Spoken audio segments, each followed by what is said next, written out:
Thank you, Stephanie, so much, and thank you all for coming. As Stephanie said, my name is Robert Self, and I'm the chair of the History Department, and I'm really pleased to have joined this semester with CSREA and the American Studies Department to sponsor this series called Segregated: Structural Racism in the Shaping of American Cities. And Stacy mentioned wealth, opportunity, and safety, and the way that this series will work is each of those concepts, wealth, opportunity, and safety, will be visited by particular speakers.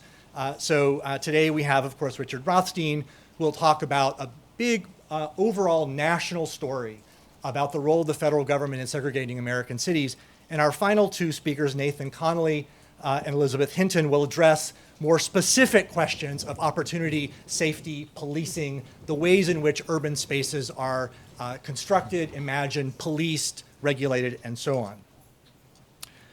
Cities in North America, and in particular the regions that became the United States, have been shaped by forms of racial segregation and racial inequities since the colonial era, when slave markets were an indelible feature of the urban landscape, both north and south.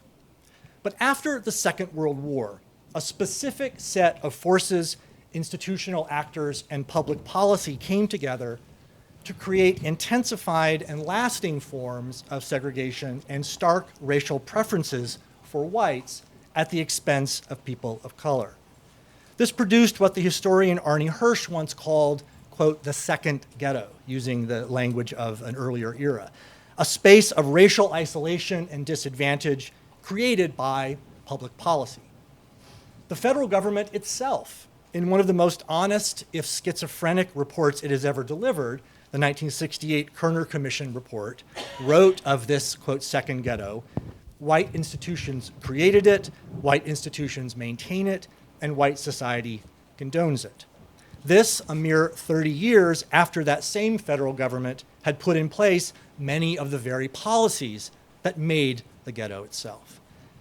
It is the specific set of forces, actors, and policies that came together after World War II to create the modern urban racial landscape that are the subject of this speaker series this semester. And so with that brief introduction to this series, I want to turn to our speaker today, Richard Rothstein.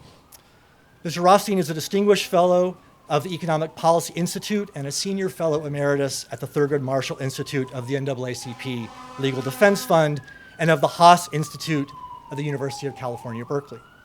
He is the author most recently, drawing on that today, of The Color of Law, A Forgotten History of How Our Government Segregated America, which was longlisted for the National Book Award and recently won the 2018 Sidney Hillman Prize. It's from this work that he'll draw today.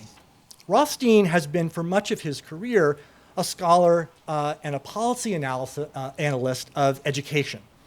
In this vein, he is the author of such books as Grading Education, Getting Accountability Right, Class and Schools, Using Social, Economic, and Educational Reform to Close the Black-White Achievement Gap, and The Way We Were, Myths and Realities of American Student Achievement, among a number of other books. The Color of Law draws on his own work and, importantly, on the scholarship of a generation of sociologists and historians whose documentation of the federal role in urban segregation, including government-sanctioned redlining, has been so central to our understanding of the recent urban past. And with that, let me say how delighted I am to welcome Richard Rothstein to Brown.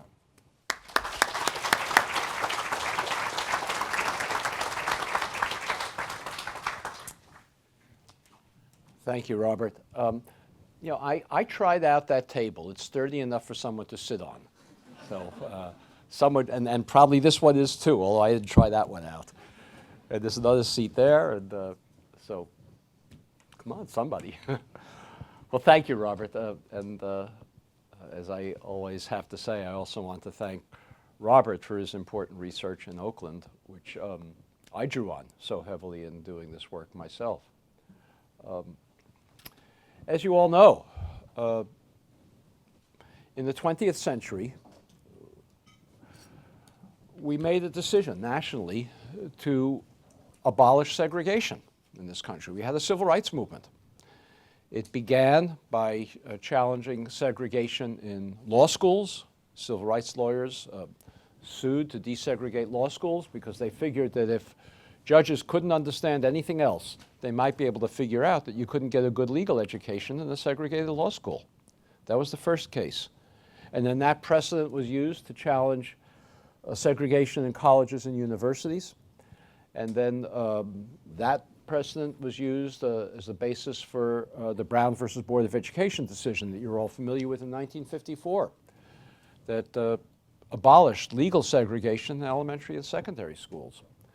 And then the Brown decision gave new impetus, inspiration to a growing civil rights movement that over the course of the next 15 years challenged segregation in everything from water fountains to buses.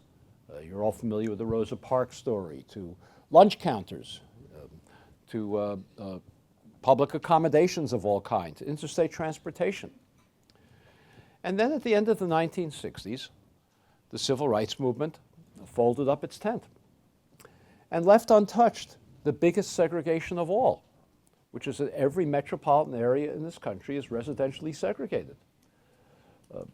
We came to understand in the 1930s, 40s, 50s, and 60s that segregation was wrong, that it was immoral, that it was harmful to both African Americans and to whites, even that it was unconstitutional, and yet we left untouched the biggest segregation of all. And that's always been a puzzle to me. How is it that we accept the fact that we have residentially segregated metropolitan areas? I've lived in many. Every one of them that I've lived in has had clearly defined areas that were black or almost all black, white or almost all white. How is it that we've ignored this? We don't think it's a great thing. Most of us think it's a bad thing, but we don't feel any obligation to do anything about it as we did about all the other forms of segregation that we challenged in the 20th century. I guess in one sense it's not that hard to understand. It's a lot harder to challenge segregation in neighborhoods than to challenge segregation in water fountains.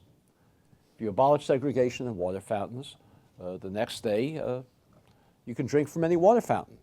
The colored and white signs come down, and we no longer have segregated water fountains.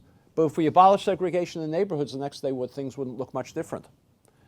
It's a harder thing to do. And so what we've done, all of us, and I mean all of us, myself included, whites and blacks, Democrats and Republicans, liberals and conservatives, Northerners and Southerners, is we've adopted a national rationalization to excuse ourselves from doing something that's very hard, desegregating neighborhoods. And that rationalization goes something like this. The forms of segregation that we abolished in the 20th century, well, those were all created by government. There were ordinances and laws and regulations, public policies that separated blacks and whites in schools, in colleges, in restaurants, in buses, in all of the other institutions that we challenged. And because this was required, this kind of segregation was required by government policy, well, it violated the Constitution. It was a civil rights violation. In the case of the federal government, it violated, where the federal government was involved, it violated the Fifth Amendment to the Constitution. In the case of state and local policy, it was a violation of the 14th Amendment of the Constitution. And as we came to recognize that this was a civil rights violation, we understood that as a constitutional democracy, all of us had an obligation to remedy it as citizens of this democracy. Residential segregation, though, we tell ourselves is something very different. Residential segregation was not the creation of government. Residential segregation was the creation of private people. It's private activity. Bigoted white homeowners wouldn't sell homes to African Americans in white neighborhoods. Or real estate agents and banks operating in the private economy discriminated in the way in which they showed homes or rented apartments or issued mortgages. Or maybe it's just that blacks and whites like to live with each other of the same race. We all feel more comfortable living with people who have the same skin color that we do. Or maybe we tell ourselves it's really just a product of income differences. On average, of course, there are distributions, but on average, African American incomes are lower than the average African and white incomes, and many African Americans just can't afford to move to middle-class white neighborhoods. All of these individual, personal, economic, private, bigoted decisions is what created residential segregation. And if it happened by accident, it's not our responsibility to do anything about it. It can only unhappen by accident. And therefore, we've absolved ourselves of the obligation to address it. Well, as Robert said in introducing me, I was a student of education policy. I knew nothing about housing before I started working on this topic, and I still know very little about it, but I'm learning fast. But I was an education policy analyst, and in much of the 1990s and 2000s, I was writing denunciations of federal education policy, which assumed that the only reason we had an achievement gap between black students and white students is because teachers had low expectations. Schools weren't held accountable for higher achievement by black students, and if only we made tougher accountability policies, tested students more, publicized the test results, the black-white gap would disappear. And I wrote many columns arguing that this was nonsense, that the reason we have an achievement gap is primarily because of the social and economic conditions that children from lower socioeconomic groups, particularly minorities, come to school with that impedes their learning. And I gave many, many examples of this in articles that I wrote, and books that I wrote. Robert mentioned a couple of them, but I'll just give one example. We know that African American children in urban areas have asthma at 4 times the rate of middle class children. If a child has asthma, that child is likely to be up at night, drowsy the next day, wheezing, sometimes sleepless, less frequently coming to school. Asthma is the biggest cause of chronic school absenteeism. And I tried to explain that if you had 2 groups of children who were equal in every respect, 2 identical groups of children, same race, same socioeconomic distribution, same family background, equal in every respect except one group had a higher rate of asthma and therefore was going to come to school more drowsy and less often and more sleepless, that group is going to have lower average achievement. It seemed to me a simple matter of logic. It's not to say that some children with asthma don't have higher achievement than typical children without, because there's a distribution of outcome for every human characteristic. But on average, if school means anything, a child who comes to school paying less attention because they haven't gotten any sleep the night before is going to do less well, typically. And there are so many of these conditions, asthma, lead poisoning from living in more polluted neighborhoods and less but well-maintained homes, or stress from parental economic insecurity, or homelessness. And you add them all up, and they explain most of the achievement gap. But then I began to think, it took me a while, I'm a slow learner, I began to think that if you take children with these conditions and you concentrate them in single schools so that every child has either asthma or lead poisoning or stress or homelessness or some combination of these and other socioeconomic disadvantages, it's inconceivable that that school, no matter how high teacher expectations were, that that school can achieve at the same level of schools where children come to school well-rested and without cognitive deficiencies created by lead absorption and unstressed and in good health and so forth. So that's how I came to this topic. I began to worry about the concentration of disadvantage in schools. And we call those kinds of schools, obviously, segregated schools. And I knew that schools were segregated in this country, racially homogenous in large part, because they're located in segregated neighborhoods. In fact, schools are more segregated today in this country than any time in the last 45 years because our neighborhoods are so segregated. So this was my concern. And then in 2007, the Supreme Court issued a decision in the field of education that, as an education policy analyst, I had to read and analyze. And this was a case that involved the school districts of Seattle, Washington, and Louisville, Kentucky.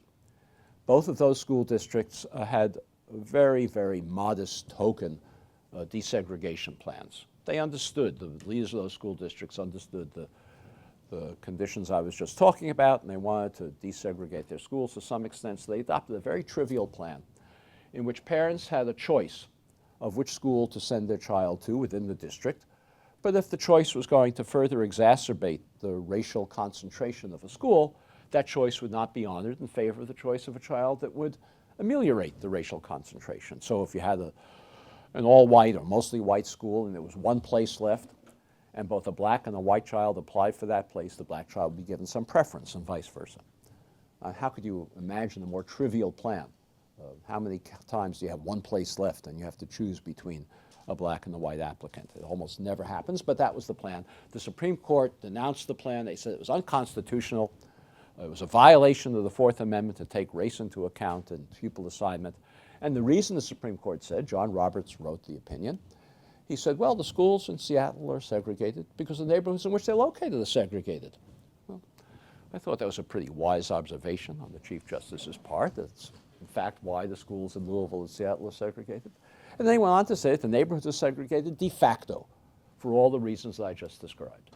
And if they were segregated because of private bigotry and actors in the private economy and people's self-choices and income differences, it wasn't a creation of government, and therefore it's not a violation of the Constitution. It's just an accident of demography. And if it doesn't violate the Constitution, it's not permitted to remedy it. Well, as you can see, I've been around for a few years. And I read this decision, and suddenly something struck me about a case I'd read about many years before in Louisville, Kentucky, one of the districts that was the subject of this case. In Louisville, there was a white homeowner in a suburb of Louisville called Shively, a single-family home suburb on the outskirts of Louisville, who had an African-American friend who was living in the central city of Louisville, renting an apartment. The African-American friend was a decorated Navy veteran. He had a wife and a daughter, a good job. He wanted to move to a single-family home, but as de facto segregation tells us, nobody would sell one to him. So the white family, the white homeowner, bought a second home in this suburb of Shively and resold it to his African-American friend. In those days, that was about the only way that African-Americans ever moved into white neighborhoods, is if a white family bought a home and then resold it to an African-American. And when the African-American family moved in to this single-family home in Shively, an angry mob of white neighbors surrounded the home, protected by the police. They threw rocks through the windows. They dynamited and firebombed the home. Despite the fact that police were present, they couldn't identify a single perpetrator. And when the riot was all over, the state of Kentucky arrested, tried, convicted, and jailed with a 15-year sentence the white homeowner for sedition, for having sold a home to an African-American family. And I said to myself, this doesn't sound to me much like de facto segregation.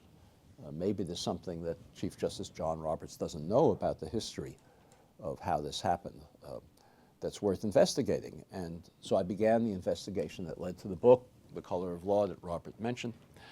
And what I concluded was that not only were there thousands of cases like this, and I'm not exaggerating, I use the word deliberately, thousands of cases of mob violence protected by the police to drive African Americans out of white neighborhoods. But there were many, many other federal, state, and local policies, racially explicit policies, that were designed to ensure that African Americans and whites could not live near one another in urban areas. It's not to say that there wasn't bigotry involved. Of course there was private bigotry. But there were so many public policies that were equally as powerful as the policies of segregated restaurants and lunch counters and buses and schools, that we have, that de facto segregation is an utter myth. We have a de jure system, to use the court's term, of residential segregation. The residential segregation of every metropolitan area, the racial boundaries that we see, are a violation of the Constitution as much as the segregation of water fountains was. And if that's the case, and I'm convinced it is the case, and if that's the case, then it's a civil rights violation, and we have an obligation, all of us as American citizens, to remedy it if we want to call ourselves a constitutional democracy. We can no longer use the excuse that, oh, well, this happened by private activity. It's not our responsibility. So let me describe, in addition to the use of the courts and the police and the criminal justice system to enforce racial boundaries, some of the other chief policies that the federal government used. There were many at the state and local level as well to enforce segregation. I want to emphasize it's not to say that there wasn't private bigotry involved. All the things that I mentioned before certainly took place. But our Constitution says that no matter how much private bigotry there is, no matter how much private activity to create segregation there is, if the government embraces it, then it becomes a constitutional violation. The Bill of Rights exists to require government to resist private discrimination, not to embrace it. So let me describe some of the chief policies that were followed by the federal government to create this civil rights violation, which is residential segregation. First one I'll mention is public housing. Now I think all of you think you know what public housing is. I did before I did this research, before I began reading about this stuff. Public housing is a place we think where poor people live. Single mothers with children, lots of them. Lots of young men without jobs in the formal economy. Lots of deteriorated buildings. Lots of interactions with the police. Public slums. That's our image of public housing.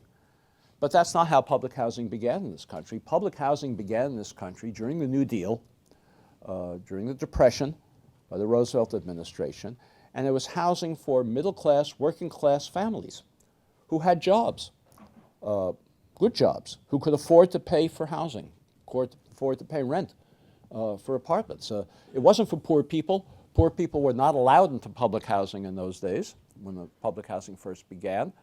The Depression, of course, had a lot of unemployment. 25% of the workforce was unemployed, enormous unemployment. But public housing was for the 75% who had jobs, but who had no housing because no housing was being built in the Depression. There was a big housing shortage.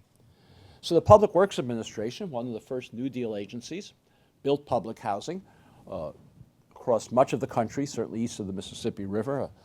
Government wasn't much involved west of the Mississippi in those days. Built public housing, and everywhere it built it for, again, working class, white, middle class families on a segregated basis.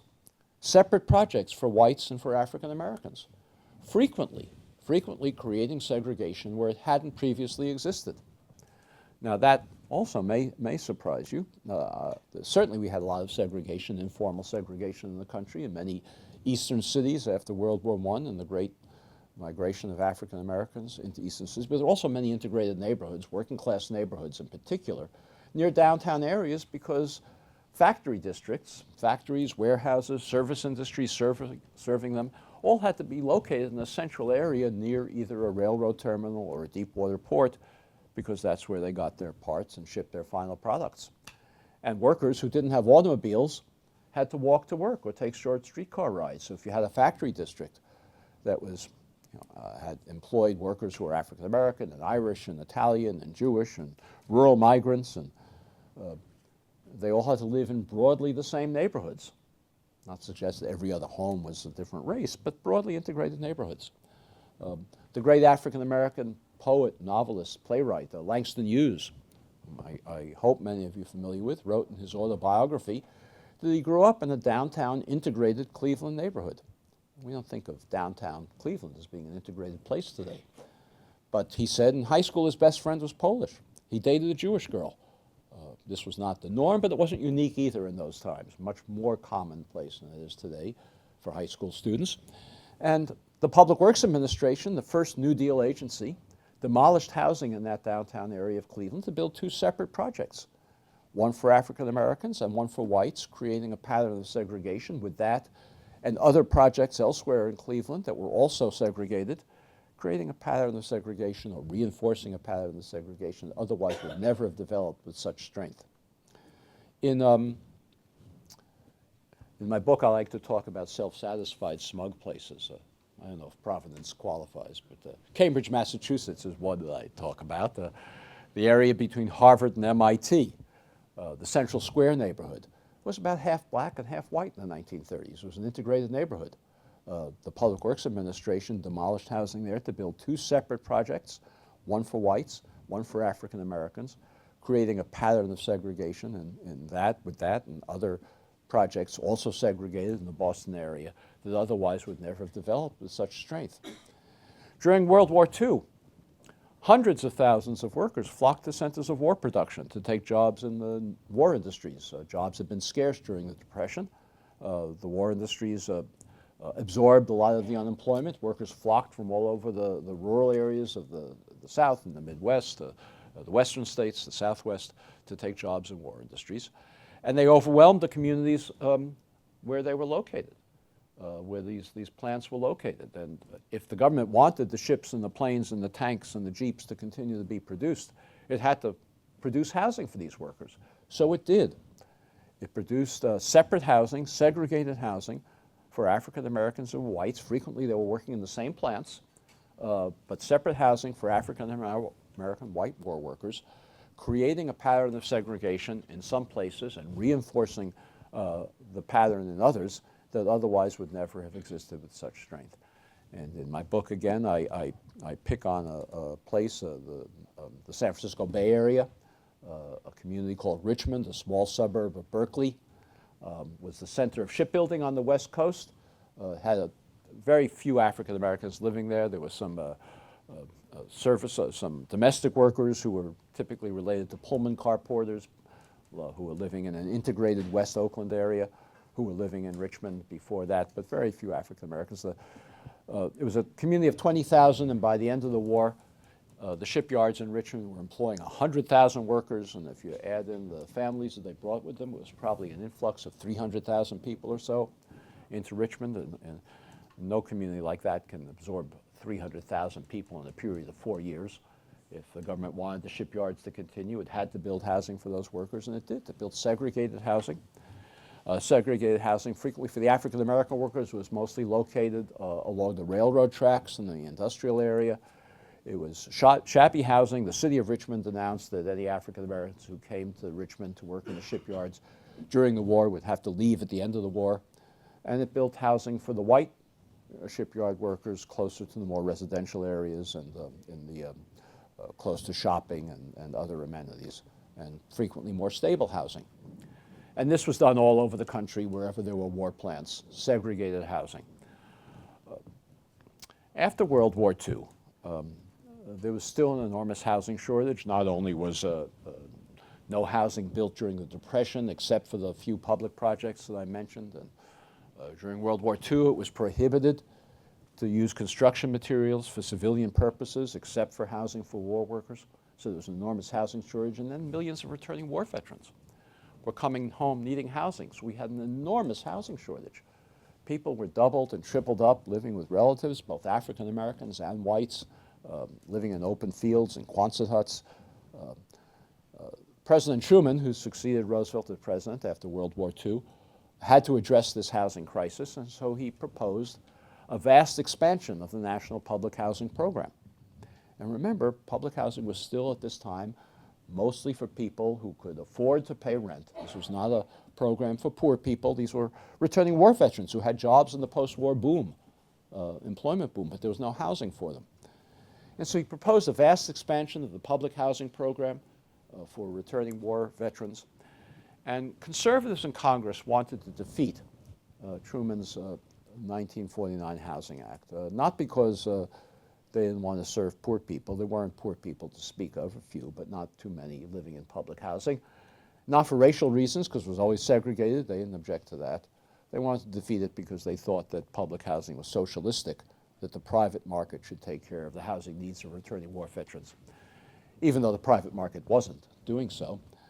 And so they came up with a strategy that we call, it's a term maybe some of you heard, a poison pill strategy. A poison pill strategy is a strategy where opponents of a bill in Congress put forward an amendment which can garner a majority and pass. But then when the amendment is attached to the bill and the full bill, as amended, comes before the two houses of Congress, a different majority, because of that amendment, then votes against the bill and sends it down to defeat. So conservatives in Congress, led by a then Senator from Ohio, Robert Taft, he was called Mr. Conservative, proposed an amendment to the National Housing Act of 1949 that said that from now on, no more racial discrimination in public housing. Couldn't segregate public housing anymore. Had to be a non-discriminatory program. Of course, it was a cynical amendment he proposed. He didn't want public housing at all. But he planned that he and his fellow conservatives would vote for this amendment. They would be joined by Northern liberals who would also vote for the amendment. That would create a majority, a combination of Northern liberals and conservative Republicans in favor of integration. And then when the full bill came up before the full Houses of Congress, requiring an integrated public housing program, the conservatives would flip and vote against the final bill. They would be joined now by Southern Democrats who were all in favor of segregated public housing but unintegrated public housing, so the entire bill would go down to defeat. So that was their poison pill strategy. Liberals had to decide what to do. Were they going to support the integration amendment, as many of them wanted, not all, but many of them wanted to, understanding that if they did, there would be no public housing built because the full public housing program would go down to defeat? Or would they oppose the integration amendment to guarantee the continuation and vast expansion of public housing? It was a difficult, difficult decision. There was an enormous housing crisis, just as we have today. To solve the housing crisis, they were going to have to sacrifice integration. And which way were they going to go? Well, they debated for a while, and eventually they decided, Northern liberals decided, to vote against the integration amendment. The leading liberal at the time in Congress was Paul Douglas, a senator from Illinois. He was joined by, as the leader of this faction, Mr. Civil Rights in the United States Senate, Hubert Humphrey, who had made a name for himself by insisting on a civil rights platform in the Democratic Party, a civil rights plank in the Democratic Party platform in the previous presidential election. Douglas got up on the floor of the Senate and made a speech along the following lines. He said, "I want to say to my Negro friends that you'll be better off with segregated housing if this amendment is defeated than you will be with no housing at all if the amendment is passed." It was a difficult decision. In retrospect, although I'm not minimizing the difficulty of this decision, I'm not sure that we were better off, that anyone was better off by the vast reinforcement of racial segregation that took place as a result of the vast expansion of the Public Housing Act in 1949. As a result of that act, much of the public housing that was built in this country that we're all familiar with took place. Giant towers in many cities of the country. Some of you may recall the Pruitt-Igoe projects in St. Louis that became quite famous for their deteriorated state. It was actually not the Pruitt-Igoe projects. There was no such thing. There were two projects. Pruitt was for African Americans. Igoe was for whites. And very soon after all of these projects were built, a development occurred that was quite surprising to most observers and to housing officials, and that was that all the white projects suddenly developed large numbers of vacancies. The Igoe project, virtually empty. The black designated projects had long waiting lists. Even the most bigoted local public housing officials couldn't justify and sustain a situation where in the same city some projects were virtually empty and others had long waiting lists. So in the beginning of the 1950s, late 1940s, all of the projects were opened up to African Americans. Soon public housing became, in most cities, a predominantly African American institution. At about the same time, another development occurred. Industry, remember, it had to be located near deep water ports on a river or near railroad stations. Industry left the cities. No longer did it need to be located near rail terminals or ports. Highways were being built, could get its parts and ship its final products by truck. So industry moved out of cities into rural areas and suburban areas. The result was that the people who are now living in the cities, public housing residents as well as others, increasingly African American, no longer had access to good industrial jobs. They became poorer. incomes declined. They could no longer pay the rent in public housing that they had been paying before. Public housing came to be subsidized. Once it came to be subsidized, government stopped investing in it, stopped maintaining it. The projects deteriorated. The housing crisis for poor people became so great that public housing officials decided that any middle-class people who were remaining in public housing should be evicted to make place for the poor. And so we wound up concentrating poor people in public housing, and that's how we got the deteriorated concentrations of poverty in public housing that we know today. But that's not how public housing began, and it's not how it needs to be if we think about its origins. Well, the question I wanted to address now is, why did all the vacancies occur in the white projects and not in the black projects? And that was because of another federal program that was perhaps even more powerful in creating racial segregation than the segregated public housing program. And that was a program of the Federal Housing Administration that was explicitly, on a racially explicit basis, designed to move white families out of urban areas into single-family homes in the suburbs. It was a racially explicit program. And this is how the entire suburbanization of the country took place in the 1940s and 50s and early 60s. And you're familiar with this. All over the country, the suburbs were built at this time. The most famous of them, the one I talk about a lot in the book, is Levittown, east of New York City. You've all heard of that, I assume, but maybe some of you remember hearing a song that Pete Seeger used to sing about the little boxes on the hillside made of ticky-tacky, and they all look the same. That was another development that was just as large as Levittown. That was south of San Francisco. Los Angeles became the symbol of suburbanization in the country. Communities like Panorama City or Lakewood or Westchester, west of Los Angeles. So all of these giant developments, as well as many smaller ones, thousands of them in between, were created by the Federal Housing Administration for whites only on a racially explicit basis during this period. Take Levittown, for example, or Westlake, which is the name of the little boxes on the hillside, or any of the others I mentioned. William Levitt, who was the builder of Levittown, or Henry Dolger, who was the builder of Westlake, could never have assembled the capital to build 15,000 homes, 17,000 homes in one place for which they had no buyers. No bank would be crazy enough to lend Levitt the money for that kind of a speculative venture. The only way that Levitt and Dolger and any of the other builders could have developed the capital to build these giant suburbs, as well as smaller developers who built smaller subdivisions. The only way they could get the capital to do this was by getting the federal government to guarantee their bank loans. And they had to go to the Federal Housing Administration. Levitt did. The other developers did. Submit their plans for the development. Make a commitment to the Federal Housing Administration never to sell a home to an African American. This was a condition of the federal guarantee. The Federal Housing Administration even required Levitt and these other builders to place a clause in the deed of every home prohibiting resale to African Americans or rental to African Americans.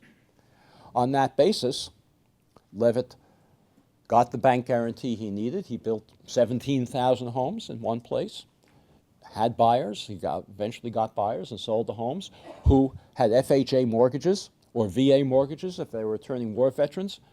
The mortgages were so favorable on a 30-year amortization basis that these families could pay less in their monthly housing charges than they had been paying for rent in public housing before they were subsidized to move into these developments.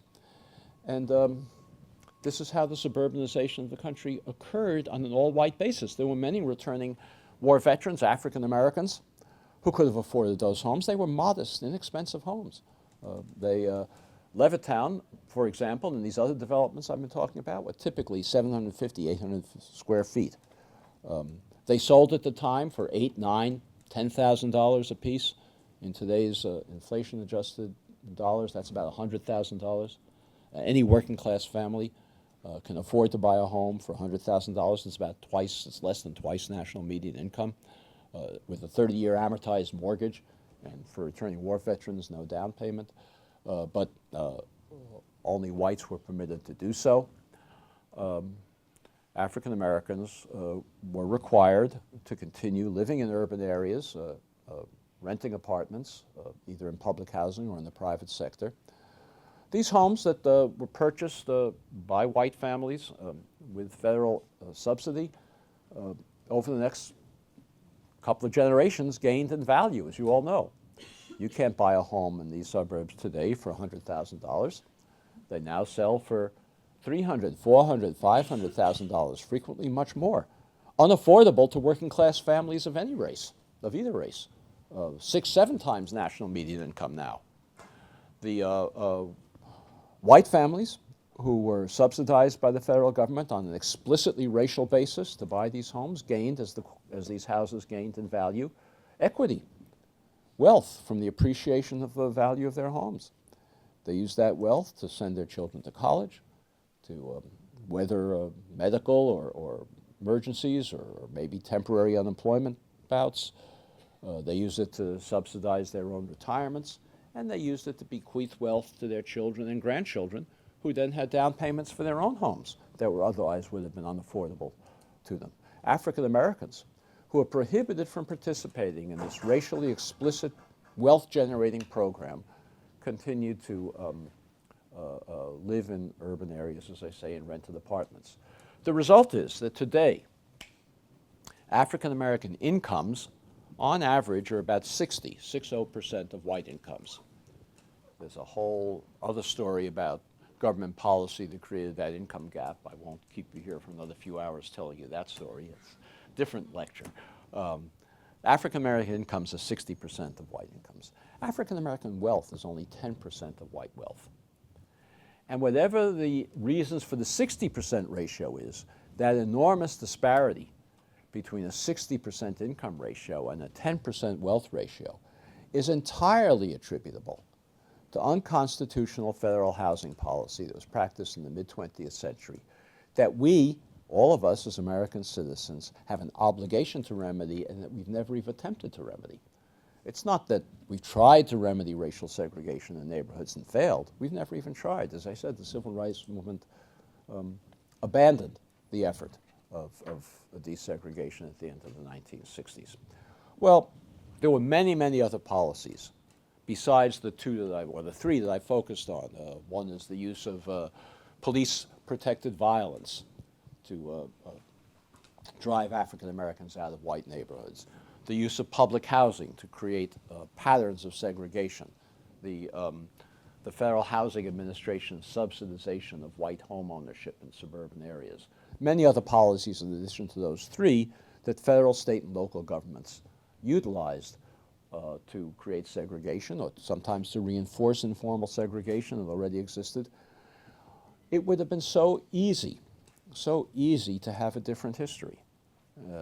This is not, it would not have been difficult. Take the example of Levittown that I gave.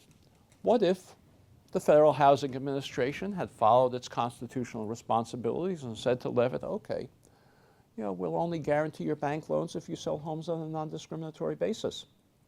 There were African Americans who could have afforded to move into Levittown. I told one story in the book, in my book, about an African American family that owned a trucking business that delivered materials, sheetrock, to Levittown when it was being built. But they were prohibited from buying homes in the suburb that they were building. What if the federal government had said that? You can only sell homes, you can only have this bank guarantee if you sell on a non-discriminatory basis. There would have been some bigoted white families who said, I don't want to live in an integrated development, I won't buy a home. That was Levitt's, Levitt said if he had followed a non-discriminatory policy, if it had been allowed to, he said no white families would have moved. That was crazy, that was nonsense. The reality is there was such an enormous housing shortage that for any white family who declined to move into an integrated development because it didn't want to have black neighbors, there were 10 waiting online to take its place. And the same thing was true with the public housing that was built that I described earlier. If that had been done on an integrated basis, I don't think there would have been many families who would have refused to move into them. Remember, they were living in integrated neighborhoods before that in many cases. But if they had, there would have been many wanting to take its place because there was such an enormous housing shortage. So it would have been so easy to avoid the segregation we have today. And the segregation we have today has enormous consequences. It's the underlying cause of so many of the social problems that we face in this country today. I began this talk by talking about the achievement gap in schools and why racial segregation is a major contributor to that achievement gap. It's an important contributor to the health disparities between African Americans and whites, that African Americans live in less healthy neighborhoods, have shorter life expectancies as a result, higher rates of heart disease. It's certainly a big cause of the violent confrontations between police and young men, which could not exist if we weren't concentrating the most disadvantaged young men in single neighborhoods without access to good jobs or even transportation to get to those jobs. And I think it also is the cause of the very dangerous political polarization that is threatening our very existence as a democracy in this country. The political polarization is not entirely racial, but it tracks racial lines, as you all know. And how can we ever develop a common national identity if so many African Americans and whites live so far distant from one another that they have no ability to empathize with each other, to understand each other's life experiences? So the price that we pay for this devil's bargain that we made, that Paul Douglas made, he may have had no choice, but the price we pay is enormous. Today, of course, as I began by saying, it's much more difficult to remedy this than it was to remedy the other forms of segregation that we addressed in the 20th century. The structures that we created, the segregated structures that we created, you can pile on top of those race-neutral policies that simply reinforce it. For example, we have a big program in this country to develop low-income housing, affordable housing. We have another enormous housing crisis today, just like Paul Douglas faced. It's much easier to build affordable housing, even if it's race-neutral, on its face, in low-income segregated neighborhoods. And so that's what we do. We reinforce segregation by building low-income affordable housing, primarily where it's easiest to build, where developers don't have to hold 100 community meetings explaining to neighbors why they're bringing black and brown people into your neighborhood. Land is cheaper there. It's easier to rent apartments in segregated neighborhoods because there are lots of low-income people who can walk by and see a sign in the window. You put those developments in a middle-class neighborhood, it's harder to rent. You have to advertise them. So it's much easier to take the shortcut and reinforce segregation by continuing policies that, while today race-neutral, reinforce the segregation of the past.